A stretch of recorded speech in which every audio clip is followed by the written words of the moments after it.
Hi, I'm Fara Sax, and this is the Community Voice. Cindy Lerner is my guest today. She is a candidate for Miami-Dade County Commission District 7. Today, she'll share her extensive experience, her vision for the future, and her strategies for addressing key community issues. Former mayor, I'm into this presidential thing, former mayor of Pinecrest, Cindy Lerner. Thank you so much for joining me. Thank you for having me. So you're a 40-year resident of our community and of Pinecrest and District 7, no less. Can you share with us and our audience a little bit about your journey and what motivated you to continue in public service and with your various experiences within the community? Thanks for this opportunity. So my career as an attorney representing abused and neglected children in Dade County Juvenile Court through the Guardian Ad Litem program was what first inspired me to get involved in policy decisions and budgetary decisions.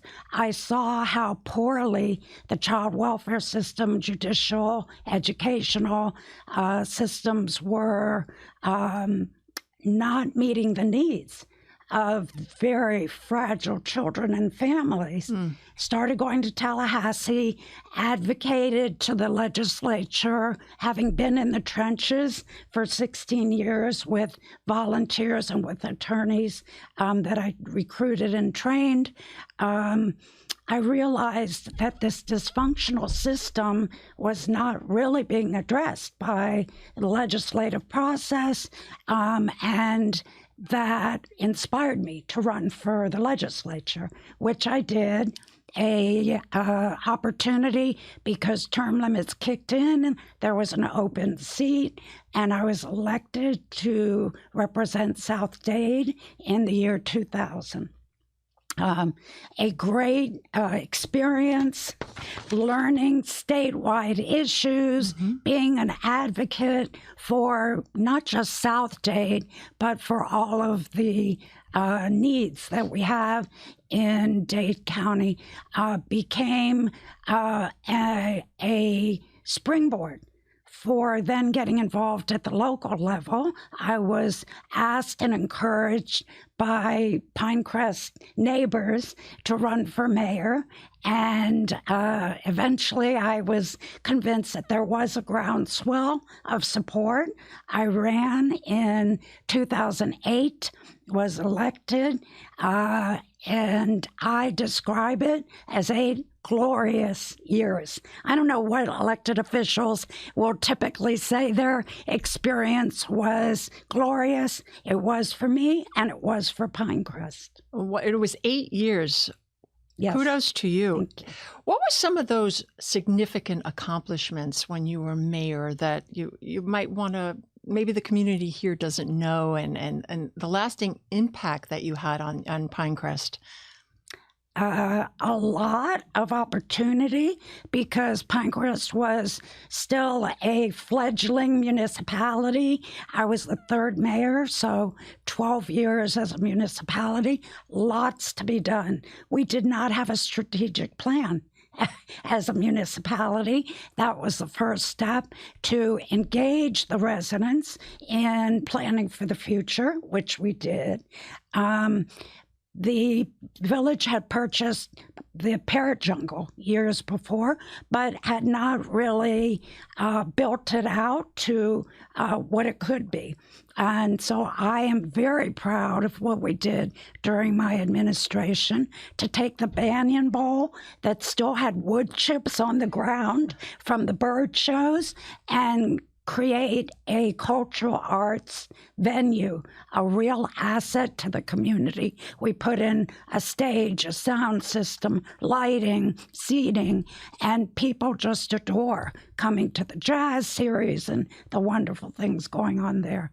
I created a transit circulator program in Pinecrest because, yes, we do have traffic congestion in Pinecrest. Do you think? Yes. And there was no transit or circulator, and there were funds that were coming from the county, CITT, People's Transportation Tax. So we developed a transit system. It still exists. And I am most proud of having created a climate action plan for Pinecrest. I think I was the first mayor in the county to do so. I was president of the Miami-Dade League of Cities. And so the year I was president, I looked at the 34 cities in the county and realized there was no collaboration, coordination among the cities with each other or with the county. And those issues such as how do we address extreme storms and flooding and all of the other adverse impacts of sea level rise, it needs to be done in a coordinated, collaborative way. And that's what inspired me to run for county commission. And as county commissioner, District 7, that is a huge, huge amount of miles. Tell me what the jurisdiction is, where the little parameters are, where we begin, where we end. Okay. What cities? We have a board here. I brought my handy dandy map of District 7. I have a smaller version I take everywhere I go. I know you traveled light. I mean, most people use a little suitcase. You just walked in with your little stuff. With my district. I adore this district. It is broad and has many individual issues and concerns that they desperately desire the county to collaborate with them and address. But again, there are 5 cities within District 7 that are left to their own devices and are not brought together to plan and access resources together. And that's a goal that I have. So it starts at Key Biscayne and goes from Key Biscayne all the way through Coconut Grove in the city of Miami, Coral Gables, South Miami, Pinecrest, and then a large swath of Kendall from Dadeland all the way out to Colusa. What is new in the district in the last 2 years, because they redrew the boundaries, it goes south in Kendall all the way from the crossing, Sable Chase, Miami-Dade College, the Albert JCC, and all the way down to the Falls Shopping Center. So I can name every one of the shopping areas in the district as well. Wow, it's pretty big. It's pretty big. Huge. What are you finding is some of the biggest problems or concerns of the citizens within each of these particular boundaries or cities or areas or neighborhoods that you're finding? So almost everywhere, not just in District 7, but countywide, traffic congestion is at one of the top concerns, especially in Kendall. There is much in the way of housing, expansion, development, new apartments everywhere you look. But I understand that it brings congestion. And that brings congestion. And I just hear so much of affordable housing. And I live in Colusa, and there is a project there that went up, and they paved Paradise and put up a high-rise affordable housing, and with a Baptist satellite there. And you know, how do we accommodate? Kendall Drive, when my family and I got to Miami, was a 2-lane highway, and it was pretty intense then. And then we grew. But again, it's the congestion. Right. It's just how, and then the schools. How do we accommodate for these families that are coming into these projects, and facilitate and make hay and sunshine when it's pretty cloudy right now and very congested. Right. So what's missing? My family when we were starting our family, we actually lived in Calusa for 8 years in the 80s. Traffic was bad even then, and it's Absolutely. exponentially worse. What is missing is any transit system. So let's talk about the transit system. What is your belief and your stance on that, and what is some of the solutions to these problems? Well, interestingly, there is a straw ballot item on the ballot this year. The chair of the county commission is asking the people of Miami-Dade, should we increase our transit system? Should we enhance connectivity for people throughout? And the answer clearly is yes. What is my background in transit? When I was mayor of Pinecrest, the entire South Dade area, the 5 mayors of South Dade, our county commissioner, who at the time was Mayor Levine Carver, she was the commissioner, our state representative at the time, who is now a county commissioner, Keone McGee, all of us came together in a very tight-knit coalition to demand the expansion of Metro Rail from Daytran to Homestead. And I still believe that that needs to be done. The mayor at the time, Jimenez, actually realized we had the vote the day we went to the TPO to get a vote. We had the votes. And so they deferred that meeting and peeled off a few votes. So instead of getting expansion of Metro Rail, they gave us a claim that we would have bus rapid transit. We aren't even getting bus rapid transit. The South Dade corridor is going to have electric buses. I love electric buses. It's not rapid transit. It's not an expansion of Metro Rail. There's no extension of transit, whether it's a rail, a light rail, or even a transit corridor out west to Kendall or to FIU. We are missing the connectivity that we desperately need, and I will be a strong proponent to assure that we get the resources and devote them where they need to go. Absolutely. Thank you for that. FPL and climate change. Given the pressing concern about climate change, particularly in South Florida, how do you plan to address the environmental issues, such as the relationship with FPL and promoting sustainable practices in our community? Right. So I also, while I was mayor, joined the National League of Cities Energy Environment Committee, eventually became the chair, learned throughout the country what best practices were in terms of energy. And renewable energy is a necessary economic driver for all of Florida. So I walked the talk and put solar on my roof back in 2014 when it was probably 3 times more expensive. I have added solar since then. I have added power walls since then, and I drive an electric car. So my energy predominantly comes from the sun, from solar. And I've been a huge advocate. That's an issue we have to continue to fight at the legislative level because monopolies like Florida Power and Light, who keep raising our rates several times a year, have control over whether we are able to expand solar or not. The market for solar is huge. I believe it could be and should be an economic driver for South Florida, especially Dade County. We should be the solar manufacturing center for the whole Caribbean. There is tremendous opportunity there.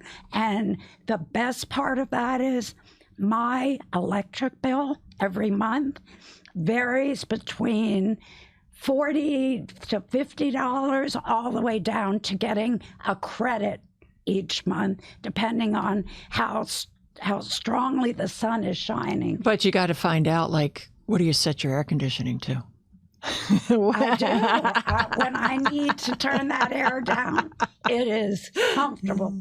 I don't have to scrimp on use of energy at all. And very serious now is like handling the challenges, because in District 7 you have the upcoming election on August 20th.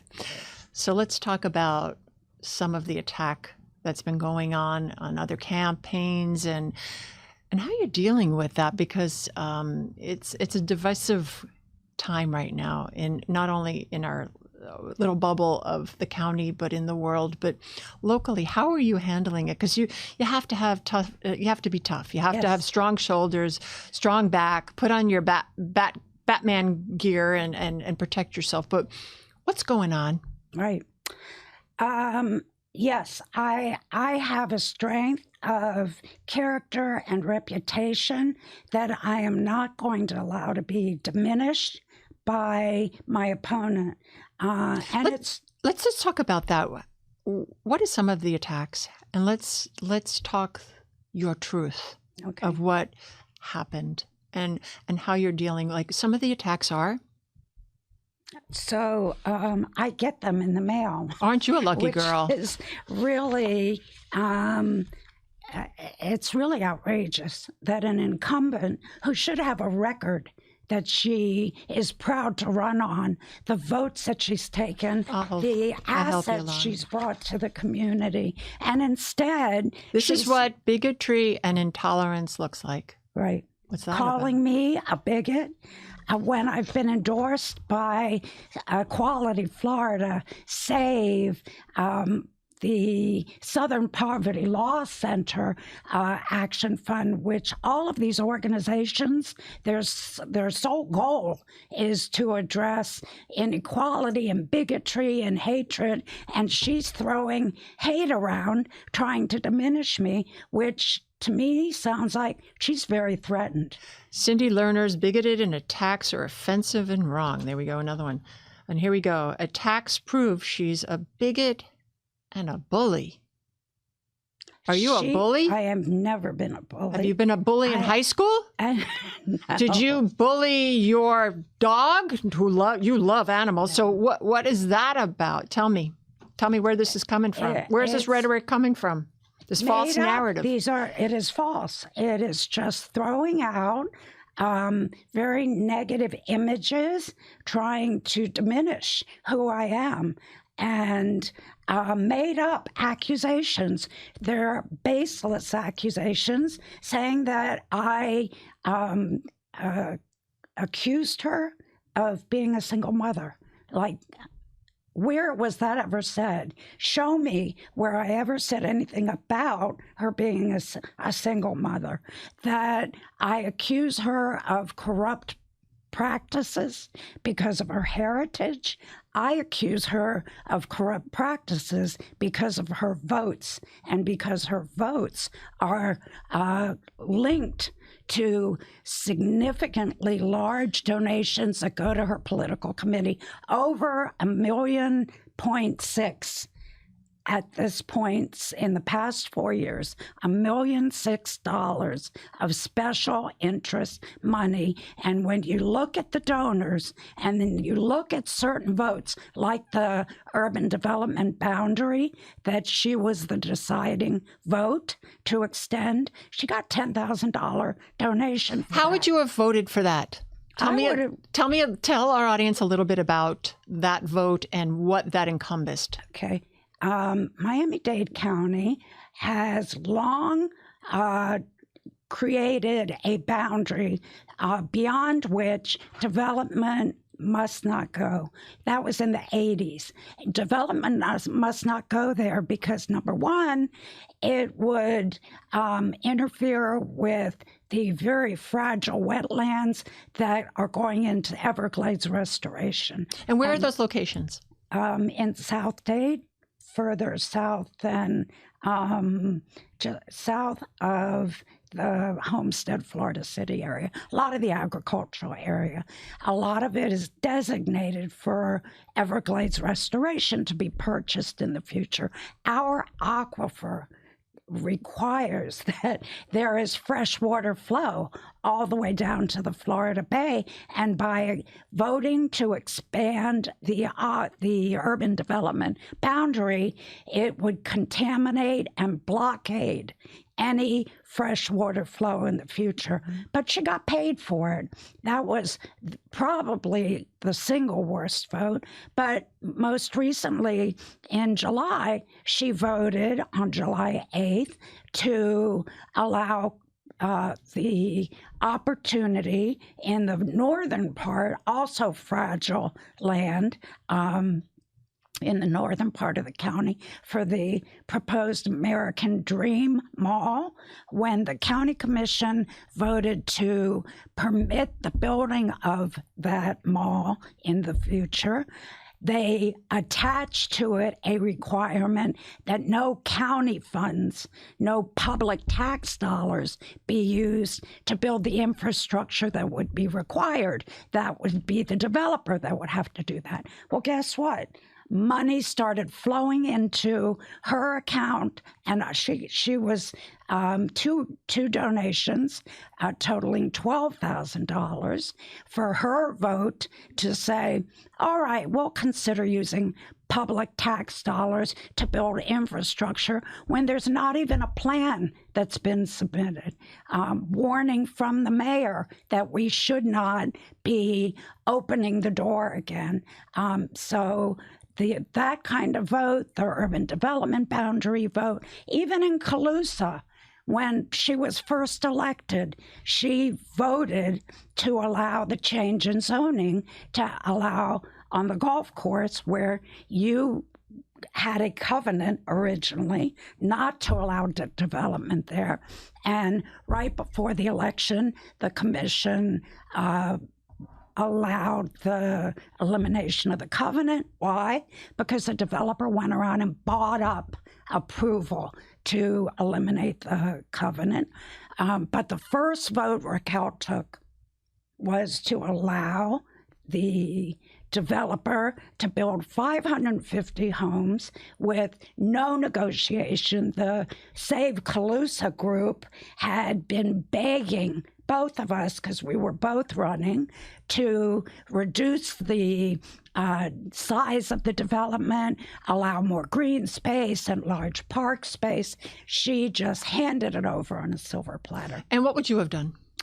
I would have refused to allow the vote until the community was heard, those concerns were addressed, and the size and density of that development was significantly decreased.